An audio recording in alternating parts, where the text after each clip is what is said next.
Donc c'est parti.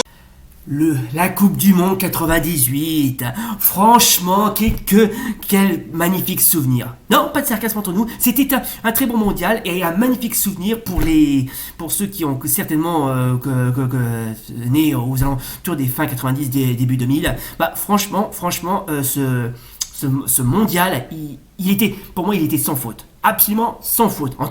Franchement, on a tout eu. Hein. La victoire de l'équipe de France en finale contre le Brésil qui a gagné sa première Coupe du Monde et à domicile en plus. La rencontre historique entre les États-Unis et l'Iran qui s'est bien terminée. D'ailleurs, se dit en passant par le parcours historique de l'équipe nationale de la Croatie qui a fini 3e.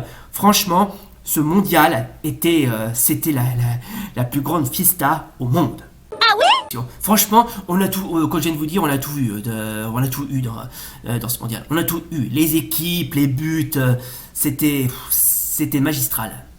Alors franchement, la Coupe du Monde 98, franchement, qui s'est déroulée chez nous en France et remportée par la France, franchement, c'était vraiment la belle occasion qu'on peut vraiment espérer. D'ailleurs, non seulement c'était la première fois que l'équipe de France remportait sa première Coupe du Monde, mais en plus c'était vraiment ce qu'on peut appeler un mondial qui a battu un record mémorable et bref ça m'a marqué toute une génération. Franchement, je peux quasiment vous dire que j'ai regardé pas mal de matchs et franchement ça m'a gâté, je me suis pas emmerdé, hein. Franchement on s'est pas du tout emmerdé le jour où on a, comment dirais-je, bref, j'ai pas le mot pour dire que franchement à quel point ce mondial nous a quasiment nous a fait rêver, et bien évidemment on n'oubliera jamais les joueurs qui ont, comment dirais-je, participé à la victoire de ce mondial, que ce soit Barthez, Zidane, Emmanuel Petit, Deschamps, Thierry Henry, Lilian Thuram, Marcel Desailly, Vicente Lizarazu, bref, bon, bien sûr, d'ailleurs, se dit en passant, franchement, ce mondial, même si c'était vraiment la fiesta, si je puis dire, on a assisté à pas mal de, comment dirais-je, d'équipes qui ont bien, mais qui ont révolutionné dans ce mondial. Bon, évidemment, les équipes qui avaient participé étaient vraiment, quasiment, légion. Ça va à la rencontre, bien sûr, les grands poids lourds, ça va à la rencontre de l'Argentine, du Brésil, le Danemark, les Pays-Bas, l'Angleterre, l'Allemagne, l'Italie, l'Espagne. Oh, c'était vraiment, mais il y avait tout, sans oublier ceux qui ont aussi marqué la Coupe du Monde, comme par exemple la Corée du Sud, les Pays-Bas, les États-Unis, le Mexique.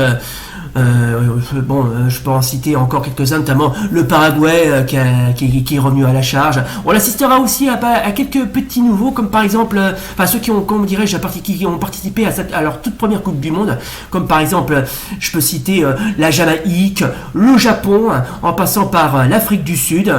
Oh, mais franchement, il y avait tout. Franchement, on ne s'est pas ennuyé dans ce mondial. On ne s'est pas du tout ennuyé.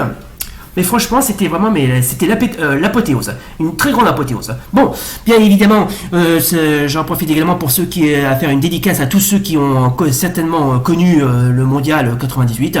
Bref, si vous êtes un grand passionné de foot, très sincèrement, cette vidéo-là, elle est faite pour vous, les gens. Elle est faite pour vous.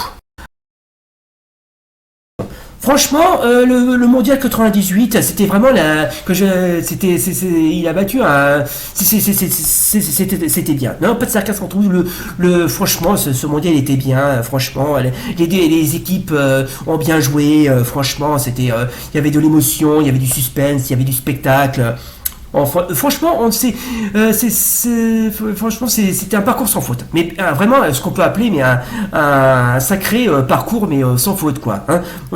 Donc, bien sûr, si vous voulez chercher des vidéos en présentant mettant en scène des matchs de la Coupe du Monde, n'hésitez pas, comment dirais-je, à interroger YouTube. Il y en a quelques-uns que on pourrait trouver très facilement. Et si vous voulez en savoir plus, n'hésitez pas à interroger n'importe quel type de moteur de recherche. Internet est là pour ça, bien évidemment, hein. Et évidemment, mais franchement, c'était trop bien. Franchement, c'était trop bien. Il y avait pas mal de, comment dirais-je, de grandes pointures dans ce mondial. Non, pas de sarcasme entre vous, il y avait vraiment de très grosses pointures, hein, et même des grandes pointures. Bon sang, bonsoir. J'ai une petite anecdote que m'avait racontée ma mère quand elle bossait à Paris, elle avait une fois, on était à quelques heures du premier match du mondial contre qui a opposé au Brésil à l'Écosse. Juste avant, on est à quelques heures, comment dirais-je, avant le coup d'envoi, si je puis dire, qu'il y avait, elle avait vu un Écossais qui était sous le point de monter sur sur un métro. Malencontreusement, l'intérieur du métro était recouvert des couleurs du Brésil et du coup, il s'est un petit peu senti mal à l'aise. Alors, je sais pas qui est donc ce fameux Écossais que ma mère avait croisé et qui a pas voulu, comment dirais-je, monter parce que le métro était, comment dirais-je, avec, comment dirais-je, les couleurs du Brésil et qui puisait de la sélection brésilienne. Je sais pas. Si voit cette vidéo, il va peut-être se reconnaître. Comment? Franchement, la finale France-Brésil est inoubliable. Hein? Surtout, on retiendra bien évidemment les têtes de Zidane, hein, qui a marqué 2 fois sur corner, hein, et grâce à sa tête. Moi aussi, je peux le faire. Elle a atteint une apogée, mais monstre, quoi. Hein. C'était titanesque. Mais franchement, c'était titanesque comme tout. Et évidemment, quand on parle de grosses pointures, je peux évidemment parler des joueurs qui ont marqué ce mondial. Ça va, et évidemment, ils sont tous légion. Ça va à l'encontre de David Beckham, Dennis Bergkamp, Jürgen Klinsmann, Davor Suker, en passant par Kazumiura, le légendaire capitaine de l'équipe nationale du Japon, en passant par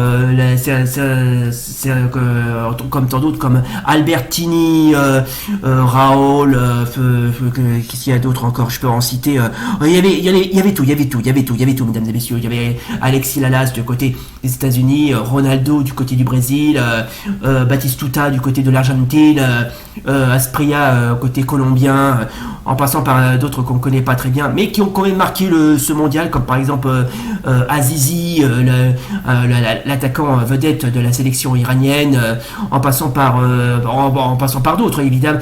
Non, mais bon, je vais pas tous les citer parce qu'il y en a quasiment toute une armada, donc je m'excuse par avance, mais ça fait rien. Franchement, toutes ces équipes-là, tous ces joueurs-là, ils ont vraiment marqué un énorme tour, un énorme coup pour ce mondial. Et même si certains ont gagné et d'autres qui ont perdu, ça fait rien. Peu importe, ils ont vraiment donné le meilleur de eux-mêmes. Et franchement, pour moi, ce mondial était phénoménal. Et bref, mais surtout, c'était un mondial qui a vraiment marqué le début des années 90, à l'époque où le football avait atteint une apogée, mais monstre, quoi. Hein. C'était titanesque. Mais franchement, c'était titanesque comme tout. Exactement, et c'est pour ça que tout le monde se donne autant de peine pour y arriver. D'ailleurs, j'ai une petite question à ceux qui regardent cette vidéo. Le jour de la Coupe du Monde, que ce soit les premiers matchs jusqu'à la finale, où étiez-vous le jour du mondial? Question de merde. Bref, franchement, les gens, le souvenir du mondial 98 restera à jamais mémorable dans nos mémoires, dans nos cœurs et dans nos esprits. Franchement, c'est vraiment ce qu'on peut appeler un très bon mondial. Bon, je sais qu'il y a eu tant d'autres, mais celui-là, franchement, on en fait vraiment une exception, une très grande exception. Bref. Ça sera tout dans cette VA pour aujourd'hui. C'était donc la vidéo spéciale Souvenir du Mondial 98 ou Souvenir de la Coupe du Monde 98, ça dépend le titre. Si vous a plu, suivez comme d'hab, n'oubliez pas le pouce bleu et l'abonnement. Et d'ici là, salut. Et à bientôt. Oh et puis tant que j'y pense, j'aimerais dédier ce cadeau exclusif à tous mes fans.